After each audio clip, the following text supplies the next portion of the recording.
Hello बच्चों, welcome to my YouTube channel RNA biology classes.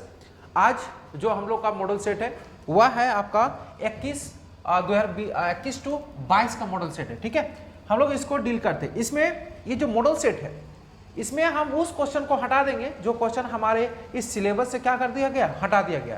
तो जो सिलेबस से हटा दिया गया उसको हम टिक लगाते जाएंगे, उसको हम हटा देंगे, उसको बारे में जानकारी नहीं लेना। जो हमारे लिए इंपॉर्टेंट है और जो एग्जाम पॉइंट भी से इंपॉर्टेंट है, जो सिलेबस के अंदर से है, हम इसी को क्या करेंगे, इसमें देखेंगे। हम लोग इस चैप्टर से मैक्सिमम क्वेश्चन को कवर किए हुए, वही क्वेश्चन वही चीज है कि आपका कितना है, इसमें 35 लिखा हुआ है तो 35 मार्क्स करना होगा। कितना मार्क्स का आएगा, तो आपका 40 मार्क्स का आएगा। ठीक है, इसको ध्यान रखिएगा, 40 मार्क्स का आएगा। ये 1.5 घंटा लिखा, लेकिन इसमें 1 ही घंटा का होगा और आपका विज्ञान और आपका 11th का। तो हम लोग चलिए स्टार्ट करते हैं। तो पहला क्वेश्चन बोलता है कि क्लोरोप्लास्ट कंसिस्ट ऑफ, एक क्लोरोप्लास्ट में क्या था, तो ध्यान आना चाहिए। Chloroplast double membrane wall structure था जिसमें सिक्के जैसी संरचना, जिसका नाम थैलाक्वाड था। थैलाक्वाड मिलकर क्या बना, ग्राना, और इसका लिक्विड का नाम था स्ट्रोमा। क्या बोल रहा है कि ग्राना है, हाँ, fluid stroma and stroma lamella. Stroma lamella कहाँ से आया, देखो ये आपका एक ग्राना है, ये ग्राना, ये भी ग्राना, दोनों आपस में जिस पॉइंट जुड़ा है उसका नाम है स्ट्रोमा लेमिला। स्ट्रोमा लेमिला एक पॉइंट ये है। दूसरा क्या बोलता है, ये आपका अंदर का जो लिक्विड है, जो फ्लूइड है, उसका नाम स्ट्रोमा है और इसका नाम है क्या, यहाँ से यहाँ तक का नाम है ग्राना। तो तीनों जो है क्लोरोप्लास्ट में है, तो इसका आंसर क्या होगा, इसका आंसर ऑल ऑफ दीज हो जाएगा। नेक्स्ट क्वेश्चन बोलता है कि in the thylakoid membrane are associated with, thylakoid membrane में क्या एसोसिएटेड है, light reaction, trapping of energy, साइटो इमरजेंसी फिक्सेशन। तो थैलाक्वाड मेम्ब्रेन में तीनों चीज एसोसिएटेड है। लाइट रिएक्शन होता है, लाइट रिएक्शन को ट्रैप किया जाता है, जैसा कि हम लोग पहले भी पढ़ चुके हैं कि क्लोरोप्लास्ट के अंतर्गत आपका जो थैलाक्वाड है इसमें आपका लाइट रिएक्शन, और जो स्ट्रोमा है लिक्विड है उसमें कौन सा रिएक्शन, तो स्ट्रोमा में डार्क रिएक्शन, ये पहले भी पढ़ चुके हैं। साथ में ट्रैपिंग ऑफ लाइट, लाइट को ट्रैप किया जाता है और ऊर्जा का स्थिरीकरण इमरजेंसी फिक्सेशन किया जाता है। तो इसका आंसर क्या होगा, आपका ऑल ऑफ दीज होगा। नेक्स्ट क्वेश्चन बोलता है, नेक्स्ट क्वेश्चन ये बोलता है कि फ्लूइड मोजाइक मॉडल पढ़े, फ्लूइड मोजाइक मॉडल हम लोग पढ़े प्रपोज बाय, उस समय हम जब बता रहे थे तो ये भी बताए थे कि इसको देख लेना, ये क्वेश्चन इससे भी पूछता है कि फ्लूइड मोजाइक मॉडल किसने दिया है, वहां पर था किससे रिलेटेड था, तो सेल मेम्ब्रेन से रिलेटेड था। देने वाला साइंटिस्ट का नाम है सिल्जर एंड निकोलसन। तो इसका आंसर क्या होगा, इसका आंसर ए नंबर होगा। नेक्स्ट बोलता है कि विच of the following statement is correct, कौन सा स्टेटमेंट करेक्ट है। देखो एक प्रोकैरियोट ऑर्गेनिज्म है और एक यूकैरियोट, दोनों में फर्क क्या है, तो न्यूक्लियस को लेकर। इसमें वेल ऑर्गेनाइज न्यूक्लियस नहीं है, इसका जेनेटिक मटेरियल बिखरा पड़ा है, इसमें वेल ऑर्गेनाइज न्यूक्लियस है और इसका जेनेटिक मटेरियल इसके अंदर, यही इसका फर्क है। तो प्रोकैरियोट है मेम्ब्रेन बाउंड न्यूक्लियाई, नहीं, यूकैरियोट से मेम्ब्रेन बाउंड न्यूक्लियाई, हाँ, मेम्ब्रेन से घिरा हुआ उसका न्यूक्लियाई है, न्यूक्लियस के बाहर क्या होता है, न्यूक्लियर मेम्ब्रेन प्रेजेंट होता है। फिर बोलता है प्रोकैरियोट्स है मेम्ब्रेन बाउंड ऑर्गेनल्स, प्रोकैरियोट्स में ऑर्गेनल्स के रूप में राइबोसोम पाया जाता है और राइबोसोम जो है वो कोई मेम्ब्रेन बाउंड नहीं है, बाकी कोई ऑर्गेनल्स नहीं रहता है। प्रोकैरियोट्स अब 80s राइबोसोम नहीं, ये प्रोकैरियोट्स में 70s। तो इसका आंसर क्या होगा, इसका आंसर ए आपका बी होगा और बाकी तीनों क्या है, आपका ऑप्शन रॉन्ग है। नेक्स्ट क्वेश्चन बोलता है कि द एंजाइम नाइट्रोजनेज, देखो ये हटा दिया गया, ठीक है, इसको ध्यान रखें, ये हटा दिया गया, ऐसे इसका आंसर ए नंबर होगा, इसमें कोई डिटेल एक्सप्लेनेशन नहीं देंगे। फिर बोलता है कि the enzyme nitrogenase highly sensitive, ये भी हट गया, लगभग 6-7 क्वेश्चन हटा हुआ है। तो ये आपका मोलिकुलर ऑक्सीजन को लेके है, ये भी आपका चैप्टर 12 से था, जो कि आपका हट गया, मिनरल न्यूट्रिशन ये है। फिर बोलता है number of ATP required to produce 1 ammonia, एक अमोनिया बनाने में 8 एटीपी की आवश्यकता पड़ती है, ये भी टॉपिक जो है हट गया, वही चैप्टर से, सेम चैप्टर से है, ठीक है, 12 चैप्टर से है। फिर बोलता है कि विच of the following microbes is associated with nitrification, nitrification में ये भी इन्वॉल्व है आपका नाइट्रोसोमोनास, नाइट्रोबैक्टर, नाइट्रोकोकस, कौन सा नहीं है, तो नाइट्रो स्यूडोमोनास, स्यूडोमोनास किस में है, डी नाइट्रिफिकेशन, ये भी टॉपिक हटा दिया गया है, ये भी टॉपिक जो है आपका सिलेबस से कट चुका है, वही 12 चैप्टर से ही लगातार क्वेश्चन दिया हुआ है। फिर बोलता है the process of conversion of atmospheric nitrogen to ammonia, तो इसको भी नाइट्रोजन फिक्सेशन करते हैं, ये भी तो आपका सिलेबस से हट चुका है, तो इसको भी ध्यान नहीं रखना है। फिर बोलता है deficiency syndrome of actively mobilize mineral, बोलता है जब मिनरल्स की कमी होता है तो कौन सा मिनरल्स जल्दी मोबिलाइज मूव करता है, अपीयर फर्स्ट इन, तो जो पुराना लीफ हो जाता है, जैसे एक पेड़ है, पेड़ में जो पत्ता क्या हो गया पुराना, तो आपसे गिर ना जाएगा, तो गिर जाएगा तो इससे जो मिनरल्स है वह क्या होता है यहाँ से मूव कर जाता है, तो ये भी क्वेश्चन आपका हट चुका है, ये भी आपका सिलेबस में नहीं है। फिर बोलता है पोलन जर्मिनेशन, पोलन जर्मिनेशन कहने का क्या मतलब है कि फीमेल रिप्रोडक्टिव पार्ट है, फीमेल रिप्रोडक्टिव पार्ट है आपका, ये फीमेल रिप्रोडक्टिव पार्ट है और ये आपका स्टिग्मा है। यहाँ पे क्या हुआ कि पोलन ग्रेन गिरता है, तो पोलन ग्रेन गिरता है तो यहाँ पे एक ट्यूब का निर्माण होता है, इसको पोलन ट्यूब बोलते हैं। जो पोलन ट्यूब ओरिजिन होता है दैट इज पोलन जर्मिनेशन इसको बोलते हैं। तो बोलता है कौन सा मिनरल्स रहता है, तो उसमें रहता है बोरॉन, लेकिन ये भी जो है वो सिलेबस से क्या किया, हटा दिया गया, ये भी इसको पर ध्यान नहीं रखना है। अब यहाँ से फिर आपका मिलेगा फॉर्मेशन ऑफ साइनोटिनिमल कॉम्प्लेक्स, बहुत बार बताए हैं किसमें बनता है, तो जाइगोटिन में साइनोटिनिमल कॉम्प्लेक्स इस प्रकार से आपको देखे होंगे, बाइवेलेंट और टेट्राइड, ये इस प्रकार से है, ठीक है, ये इस प्रकार से जो होता है वह क्या बनता है, बाइवेलेंट और टेट्राइड इसको बोलते हैं। और ये जो कॉम्प्लेक्स बना इसका नाम है साइनोटिनिमल कॉम्प्लेक्स, जो किसमें बनता है, तो लेप्टोटिन के बाद जो जाइगोटिन स्टेज आता है उस स्टेज में इसको देखने को मिलता है, बहुत बार रिपीट किए, तो इसका आंसर क्या होगा, ये जाइगोटिन होगा। नेक्स्ट क्वेश्चन बोलता है first stable product of C3 cycle, C3 cycle का पहला स्टेबल प्रोडक्ट क्या है, 3-PGA, जिसको हम लोग शॉर्ट में बोलते थे 3-PGA, यही है 3-फॉस्फोग्लिसरिक एसिड PGA। और अगर मान लीजिए C4 का पूछेगा तो OAA ऑक्जेलो एसिटिक एसिड, इसका क्या होगा, ये वाला है किसके लिए, C4 के लिए, ये किसके लिए, C3 के लिए, स्टेबल प्रोडक्ट है पहला, ठीक है, तो इसका आंसर क्या हो जाएगा, तो इसका आंसर A नंबर होगा। नेक्स्ट क्वेश्चन बोलता है हु डिस्कवर ऑक्सीजन, ऑक्सीजन का डिस्कवर किसने किया, जोसेफ प्रिस्टले ने ऑक्सीजन का डिस्कवर किया, ये सीधा आंसर है इसमें।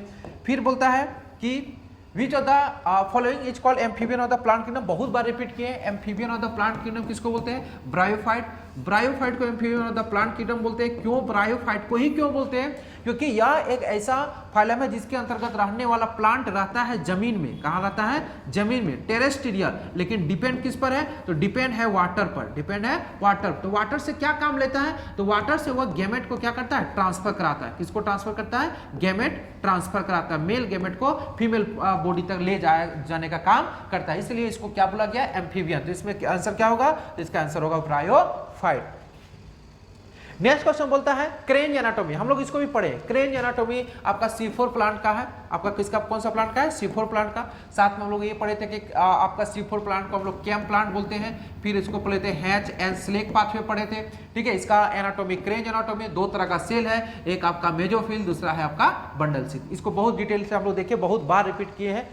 नेक्स्ट क्वेश्चन बोलता है कि which one is the egg laying mammals, जितना भी मैमल्स है सभी बच्चे देते हैं, लेकिन कुछ मैमल ऐसे हैं जो ईग आपका देते हैं, तो ईग लेइंग मैमल्स का नाम है प्लेटिपस, ये इसका सीधा आपका है, आपका एनिमल किंगडम का सबसे लास्ट जो टॉपिक है आपका मैमल्स, उसमें इसका एग्जाम्पल में दिया हुआ है। नेक्स्ट क्वेश्चन बोलता है कि जो नॉट ए ट्रू फिश, कौन सा ट्रू फिश नहीं, देखो स्टार फिश जो है वह ट्रू फिश नहीं है। स्टार फिश किसके अंतर्गत आता है, इकाइनोडर्माटा, इकाइनोडर्माटा फाइलम के अंतर्गत आता है, तो इकाइनोडर्माटा के अंतर्गत आने वाला फाइलम कोई फिश नहीं है, तो स्टार फिश जो है वह फिश नहीं है। नेक्स्ट क्वेश्चन बोलता है कि which one is a characteristic feature of phylum Arthropoda, Arthropoda के बारे में हम लोग पढ़े, आर्थ्रोपोडा के अंतर्गत इंसेक्ट आता है, इंसेक्ट का क्रेस्टेटिव फीचर भी हम लोग जानते हैं, इंसेक्ट का क्रेस्टेटिव फीचर क्या है, ज्वाइंटेड लेग, इसके लेग में क्या होगा, ज्वाइंट होगा, ज्वाइंटेड लेग्स इसका क्या होगा, क्रेस्टेटिव फीचर होगा। तो यहाँ पे देखो कि यहाँ पे क्या प्रेजेंस ऑफ कॉलर सेल नहीं, कॉलर सेल जो आपको मिलेगा वो आपका पोरीफेरा मिलेगा, वेस्कुलर सिस्टम इकाइनोडर्माटा मिलेगा, रेडुला मोलस्का मिलेगा, तो प्रेजेंस ऑफ ज्वाइंटेड अपेंडेजेस, यही इसका क्या होगा, यही इसका आंसर होगा। नेक्स्ट क्वेश्चन बोलता है कि double fertilization is feature of, double fertilization किसका फीचर है, डबल फर्टिलाइजेशन जो फीचर है वह एंजियोस्पर्म का फीचर है। डबल फर्टिलाइजेशन कहने का क्या मतलब है, डबल फर्टिलाइजेशन कहने का मतलब है जैसे ये ओवरी है, ये आपका एम्ब्रियो सेक है, ओवरी के अंदर आपका ओव्यूल दे देते हैं, ये आपका ओव्यूल है, इस प्रकार से ओव्यूल और फोनिकल के साथ प्लेसेंटा से अटैच है ओवरी में। यहाँ पे इसके अंदर आपका एम्ब्रियो सेक है, और एम्ब्रियो सेक पे 3 सेल इधर है, इसका नाम है एंटीपोडल, एंटीपोडल, बीच में 2 है, इसका नाम है पोलर न्यूक्लियाई, पोलर न्यूक्लियाई, ठीक है। और आपका जो ये है नीचे एक है बड़ा सा ईग ईक सेल और दो छोटे छोटे जो है साइड में है उसका नाम है सिनर्जिड। यहाँ पे क्या होता है कि जब यहाँ पे पोलन ग्रेन, जब पोलन ग्रेन यहाँ पे गिरता है तो पोलन ग्रेन जैसे यहाँ पे गिरता है यहाँ से क्या बनने लगता है, पोलन ट्यूब। पोलन ट्यूब में दो गैमेट्स होता है, दो स्पर्म होता है, स्पर्म दो होता है, ठीक है। दो में से एक फ्यूज कर जाता है किसके साथ, एक फ्यूज करता है ईक के साथ और एक फ्यूज किसके साथ करेगा, तो एक फ्यूज करेगा पोलर न्यूक्लियाई के साथ। तो चूंकि एक टाइम में दो दो फर्टिलाइजेशन हो रहा है इसलिए इसको क्या बोलते हैं, डबल फर्टिलाइजेशन। और ऐसा फ्यूचर जो देखने मिला वह फ्लावर में देखने मिला। फ्लावर किसमें था, तो फ्लावर एंजियोस्पर्म कैटेगरी का आता है, तो इसी में इसका क्या होगा, इसका आंसर होगा। नेक्स्ट क्वेश्चन बोलता है माइकोराजा। माइकोराजा पहले भी पढ़े हैं। माइकोराजा जो है वह higher root of fungus, higher root of higher plant है फंगस का दोस्ती है। ये दोनों के एसोसिएशन को माइकोराजा बोलते हैं। एल्गी और फंगी को लाइकेन बोलते हैं। ये सब कोई एसोसिएशन है ही नहीं, ठीक है। तो इस नेक्स्ट क्वेश्चन बोलता है कि the member of Rhodophyceae, Rhodophyceae that is red algae की बात किया जा रहा है। कौन सा एल्गी, रेड एल्गी की बात किया जा रहा है।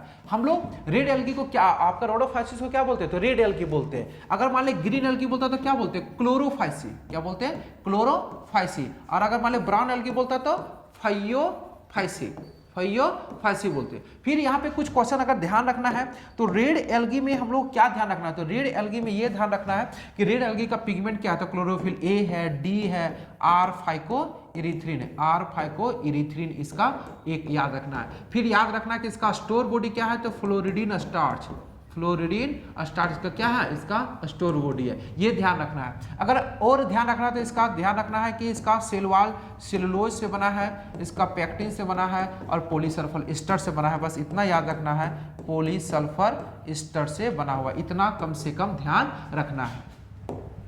नेक्स्ट क्वेश्चन बोलता है डोमिनेंट पिगमेंट इन क्लोरोफाइसी। डोमिनेंट पिगमेंट क्या है क्लोरोफाइसी में, तो क्लोरोफाइसी किसको बोल रहे हैं, ग्रीन एल्गी को बोल रहे हैं। तो ग्रीन एल्गी में डोमिनेंट क्या है, क्लोरोफिल ए इसका क्या है, डोमिनेंट है। और क्या पाया जाता है, खाली क्लोरोफिल बी, बस इसके अलावा और कुछ नहीं पाया जाता है। सी जो है वह ब्राउन एल्गी में पाया जाता है। नेक्स्ट क्वेश्चन बोलता है कि विच of the following is not example of green alga. Green alga का एग्जांपल कौन सा नहीं है, देखो वॉलबॉक्स है, क्लेमाइडोमोनास है और कारा है, ये सब सभी ग्रीन एल्गी है। ये सब कभी क्या है, ग्रीन। ये लेमिनेरिया जो है वो ब्राउन एल्गी के अंतर्गत आता है। नेक्स्ट क्वेश्चन बोलता है लेमिनेरिन रेड एल्गी के अंतर्गत, सॉरी ये किसके अंतर्गत है, रेड एल्गी के। नेक्स्ट क्वेश्चन बोलता है कि in Rhodophyceae the food is store in the form of, food किस रूप में स्टोर, अभी कुछ देर पहले बताएं कि आपका लेमिनेरिन नहीं फ्लोरिडीन स्टार्च, ये किस रूप में है, फ्लोरिडीन स्टार्च के रूप में। तो लेमिनेरिन और मेनिटोल जो किस रूप में है, तो ये आपका जो स्टोर है वो आपका ब्राउन एल्गी में है, ब्राउन एल्गी में है, ब्राउन एल्गी में है। और आपका स्टार्च जो है वो आपका ग्रीन एल्गी में है। तो इस तरह से क्या रखना, ध्यान रखना पड़ेगा। क्या क्या बताएं ये कि आपका रोडोफाइसी फ्लोरिडीन स्टार्च जो है वो रेड एल्गी में है, लेमिनेरिन और मेनिटोल दोनों ब्राउन एल्गी में है और स्टार्च कहाँ है, आपका ग्रीन एल्गी में है, ठीक है। नेक्स्ट क्वेश्चन बोलता है कि कमर्शियल प्रोडक्ट अगर जैसे जेलिडियम और Gracilidium is use to grow microbes is obtain from, microbes का यूज करने में, जेली बनाने में, आइसक्रीम बनाने में यूज किया जाता है। इसको कहाँ से निकाला गया, जेलिडियम और ग्रासिलिडियम। ये तो आपका एनसीईआरटी दे रखा है लेकिन ये पॉइंट नहीं दिया हुआ है, तो इससे भी निकाला जाता है आपका बोथ ए एंड बी, नहीं इससे नहीं, तो ये आपका क्या होगा, बोथ ए एंड बी, इसका क्या हो जाएगा, इसका आंसर हो जाएगा। तो यही आपका इसका आंसर है। नेक्स्ट क्वेश्चन क्या बोलता है, नेक्स्ट बोलता है टाइप ऑफ राइबोसोम। राइबोसोम का टाइप क्या है, प्रेजेंट इन माइटोकॉन्ड्रिया, माइटोकॉन्ड्रियम जो पाया गया। माइटोकॉन्ड्रिया में जो राइबोसोम है, mitochondria double wall membrane structure है। इसमें आपका इनर की तरफ आपका फिंगर जैसा स्ट्रक्चर, क्रिस्टे बोलते हैं, ये सब हम लोग पढ़े हुए हैं, क्रिस्टे बोलते हैं। अंदर में कुछ लिक्विड होता है जिसका नाम है क्या, मैट्रिक्स लिक्विड का नाम है। और इसमें जो पाया जाता है राइबोसोम वह कौन सा टाइप का पाया जाता है, तो इसमें जो राइबोसोम पाया जाता है वह 70S टाइप का पाया जाता है। तो इसका आंसर क्या होगा आपका 70। इसको बारे में हम पहले भी डिस्कशन कर चुके हैं। फिर बोलता है which of the following statement is false, कौन सा स्टेटमेंट फॉल्स है, देखो अमाइलोप्लास्ट स्टोर कार्बोहाइड्रेट, तो ये जो है वह सही है। एलियोप्लास्ट स्टोर स्टार्च, नहीं ये स्टेटमेंट गलत है, यहाँ पे क्या होगा, प्रोटीन होगा, यहाँ पे क्या होगा, protein. Elaioplast store while and chloroplast is responsible for trapping on light energy, यहाँ पे तीनों पॉइंट सही है, आपका बी नंबर क्या होगा, वह गलत है, तो यही इसका आंसर होगा। नेक्स्ट क्वेश्चन बोलता है कि cell cycle replication of DNA बहुत बार पढ़े। सेल साइकिल में आपका फेज रहा करता था G1S G2 G1S G2, जिसमें से S फेज स्पेशल था डीएनए को सिंथेसिस करने वाला फेज और सेंट्रियोल को सिंथेसिस करने वाला फेज। तो इसका आंसर क्या होगा? तो इसका आंसर होगा S phase, S that is synthetic phase. Next question बोलता है which of the following is also known as reductional division of cell cycle. पहले भी बताएं कि सेल साइकिल में दो तरह का डिवीजन होता है, एक माइटोसिस एक मियोसिस। माइटोसिस को बोलते हैं इक्वेशनल, जिसमें क्रोमोसोम की संख्या क्या होती है? बराबर, जबकि मियोसिस को क्या बोलते हैं? रिडक्शनल। रिडक्शनल कहने का मतलब है रिडक्शनल कहने का मतलब है कमी आना, क्रोमोसोम की संख्या में कमी। अगर मान लीजिए एक सेल के बाद 46 है, अगर ये डिवाइड करके 4 सेल बना तो 4 सेल जो बनेगा वह चारों सेल में जो क्रोमोसोम की संख्या रहेगा इसके तुलना में आधा रहेगा, दैट इज 23 क्रोमोसोम, कमी हो जाता है। लेकिन अगर माइटोसिस में एक सेल डिवाइड होकर 2 सेल बनता है और दोनों सेल में अगर देखा जाए तो अगर इसमें 40 है तो ये सब में भी कितना रहेगा? 40 रहेगा, मतलब क्रोमोसोम की संख्या बराबर रहेगा। तो इसका आंसर क्या है? रिडक्शनल। रिडक्शनल डिवीजन का एग्जाम्पल होगा आपका मियोसिस। फिर बोलता है कि the process of crossing over, इसको भी बहुत बार बताएं, लेप्टोटीन, जैगोटीन, पैकेटीन, डिप्लोटीन, डाइकाइनेसिस। इसमें जैगोटीन में क्या बना था? साइनोप्टोनीमल कॉम्प्लेक्स, साइनोप्टोनीमल कॉम्प्लेक्स बना था, ठीक है, कॉम्प्लेक्स। पैकेटीन में क्या बना था? क्रॉसिंग ओवर, क्रॉसिंग ओवर, ठीक है। डिप्लोटीन में क्या बना था? एक्सेप्ट दैट इज चार्ज माटा। और आपका डाइकाइनेसिस में क्या हुआ था? तो डाइकाइनेसिस जो है वह टर्मिनलाइजेशन, इस प्रकार से आपका क्या हुआ? आपका बना हुआ था। तो इसका आंसर क्या होगा? Crossing over. तो क्रॉसिंग ओवर क्या होगा? आपका पैकेटीन में देखने को मिलता है। नेक्स्ट क्वेश्चन बोलता है नॉन प्रोटीन कॉन्स्टिट्यूएंट। इसको भी आपका बताए हैं आपका पहले प्रैक्टिस सेट में कि एक एंजाइम में जो प्रोटीन पार्ट है उसका नाम है एपो एंजाइम। जो प्रोटीन पार्ट है उसका क्या नाम है? उसका नाम है एपो एंजाइम। जो प्रोटीन पार्ट है उसका नाम है एपो एंजाइम। और जो नॉन प्रोटीन पार्ट अगर इसमें आकर जुड़ता है तो जो इसको एक्टिव बनाने में मदद करता है तो नॉन प्रोटीन का नाम है कोफैक्टर। नॉन प्रोटीन का नाम क्या है? तो नॉन प्रोटीनियस सब्सटेंस का नाम है कोफैक्टर। कोफैक्टर का 2-3 एग्जाम्पल हम लोग पढ़े थे। एक पढ़े थे प्रोस्थेटिक ग्रुप में आपका हीम, दूसरा पढ़े थे आपका कोएंजाइम जिसमें नाइसिन था, और एक आपका मेटल आपका क्या था? जिंक था मेटल आयन में। तो इसका क्या होगा? नॉन प्रोटीन में जो आपका होगा वह क्या होगा? आपका कोफैक्टर होगा। एक देखो यहाँ पे तीनों का पॉइंट को समझाते, देखो तीनों पॉइंट। कोफैक्टर नॉन प्रोटीन है, नॉन प्रोटीन है, नॉन प्रोटीन है। ये आपका एपो एंजाइम क्या है? प्रोटीन है। और ये एंजाइम में ये एंजाइम प्रोटीन है और ये आपका नॉन प्रोटीन है। दोनों को एक साथ जुड़ने से जब ये एक्टिव हो जाता है तो ये दोनों एक साथ कहलाता है हॉलो एंजाइम। क्या कहलाता है? हॉलो एंजाइम, ठीक है। ये क्या कहलाता है? Hollow enzyme. तो इसका आंसर क्या आपका ये? तो इसका आंसर तो यही है। बाकी एपो एंजाइम का मतलब समझा, प्रोटीन पार्ट है, नॉन प्रोटीन पार्ट है, दोनों एक साथ बोलेंगे तो क्या होगा? हॉलो एंजाइम होगा, या प्रोटीनेस एंजाइम, ये नॉर्मल है। तो इसका आंसर क्या होगा? इसका आंसर यही होगा। नेक्स्ट क्वेश्चन बोलता है कि सबयूनिट ऑफ एटीएस राइबोसोम। देखो ये राइबोसोम के बारे में हम लोग पहले भी पढ़े, 70S होता है, 80S होता है राइबोसोम। राइबोसोम के बारे में पहले पढ़ चुके। राइबोसोम 2 तरह का होता है, एक 70S टाइप और एक 80S टाइप, ठीक है, 80S टाइप। तो 80S टाइप और 70S टाइप राइबोसोम को प्रोटीन फैक्ट्री बोला गया है, प्रोटीन फैक्ट्री बोला गया है। तो 70S टाइप का 2 यूनिट, एक 50 और एक 30S, इसे सबको पढ़ चुके। 80S का 60S और आपका 40S। तो ये सब इजी क्वेश्चन है। तो इसका आंसर क्या होगा? तो इसका आंसर होगा आपका 40S और 60S। तो ये इसका आंसर क्या होगा? इसका आंसर बी रहेगा। देखा, तो ये देखो कि पहले प्रैक्टिस करने से क्वेश्चन कितना जल्दी और कितना आसानी तरीके से बन जाता है। इसमें खैर बहुत सारा क्वेश्चन जो आउट ऑफ सिलेबस था जिसको हम लोग काटते हुए आगे बढ़े। अब हम लोग फिर से जो आएंगे वह नेक्स्ट वीडियो में नेक्स्ट मॉडल सेट को लेकर आएंगे। मॉडल सेट बहुत ही आसान है, अगर प्रैक्टिस सेट को अगर बना लेंगे तो मॉडल सेट बनाने में और ज्यादा क्या हो जाएगा? आसानी हो जाएगा। अन्यथा फिर रटने के अलावा और कोई उपाय नहीं बचेगा। ठीक है, तो आज तक के वीडियो में इतना ही, मिलेंगे नेक्स्ट वीडियो में। Thank you.